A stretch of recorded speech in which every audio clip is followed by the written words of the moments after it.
If you're watching this, you've probably heard of SpaceX. In case you haven't, SpaceX is a privately owned space company who have been delivering cargo to the International Space Station and landing reusable rocket stages in the middle of the Atlantic Ocean.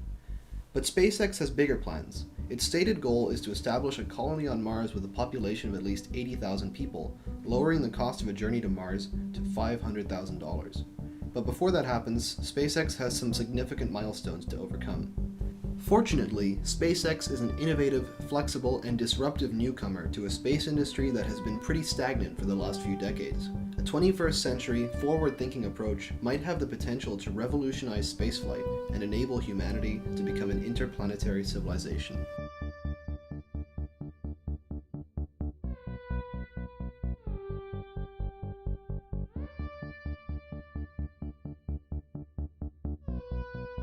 Elon Musk is expected to unveil key information about SpaceX's plans at the International Astronautical Congress on the 27th of September 2016, but concrete details on SpaceX's actual Mars architecture are currently difficult to come by.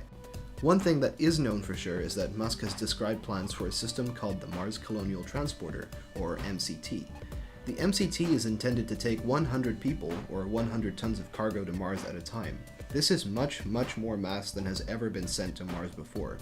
Details are still unknown, but it's most likely that the MCT will be launched in a single part on top of a colossal rocket, what Elon Musk refers to as the BFR, or Big Falcon rocket. This rocket will need to be the largest rocket ever constructed, and will most likely be designed for maximum reusability. As more rockets are built and routinely fly between Earth and Mars, payloads will eventually become cheaper, enabling more people and more equipment to be sent over.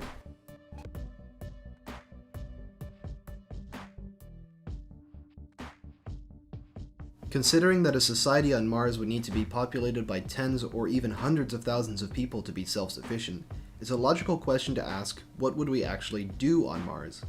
Currently, Mars is a lifeless rock populated entirely by robots. It has no industry, culture, or economy. Any natural resources on Mars would take an enormous amount of energy to send back to Earth. But what Mars does have is an untapped wealth of information. While robots do a good enough job of teaching us new things about our place in the universe, humans are much more versatile, and they don't need to be remote controlled with a 14-minute time delay.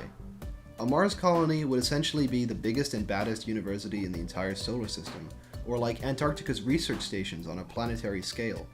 At this planet-sized university, the key fields of study would most probably be pretty similar to what we've already been using robots to study on Mars: astronomy, planetary science, life science, and engineering.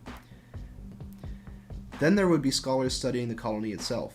Sociologists, historians, psychologists, and philosophers might all find fruitful academic niches on Mars. Of course, this university would need a lot of support staff to run: administrators, cooks, maintenance staff, and all of these people would need food to eat and buildings to live in and transportation. All of these things can be sourced from Mars itself. Mars is the only place in the solar system other than Earth that has all the ingredients we need to be self-sufficient. Water, air, and fuel can be extracted from Mars's atmosphere, and after a couple of cargo missions, it would theoretically be possible for the community to be self-sustaining. But it's very likely that a colony would still be very dependent on resources from Earth. It's also natural to ask, who or what will pay for all of this? Space programs are expensive, so it's unintuitive and difficult to see how a whole colonization program could possibly be economically feasible. This whole endeavor will probably start out on a pretty small scale, and become much larger and cheaper over time as the necessary frameworks are put into place. SpaceX's first customer might be NASA. SpaceX is really an infrastructure company, not a research agency. So NASA or the American government might decide that research could be done for much cheaper using SpaceX than developing its own launch capability. Universities and research institutions would then be next. Besides being a huge opportunity for research, sending scientists to Mars would be a great subject for a university ad campaign. The ability to slap their name on a Mars mission would be very attractive to a university with a lot of money to spend. Next comes investment by companies looking to advertise their products and services as Mars approved. Over time, these industries might start losing out to homegrown Martian companies, manufacturing products for Martian industries on Mars itself. Furthermore, from Mars, launching rockets is much easier, so Mars might become a much more convenient launch pad for asteroid mining and missions further out into the solar system. A space elevator, which is much easier to construct on Mars than on Earth, would make it much more possible to export goods from Mars to Earth, as well as other potential human colonies around the solar system. Mars might very well become the cradle of interplanetary civilization.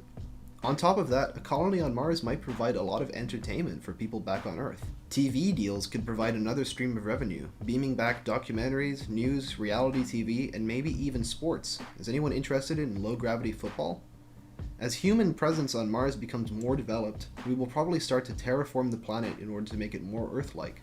But this process will likely last over 1,000 years. This might be the most important undertaking in human history, providing us with a home away from home and redefining our place in the universe.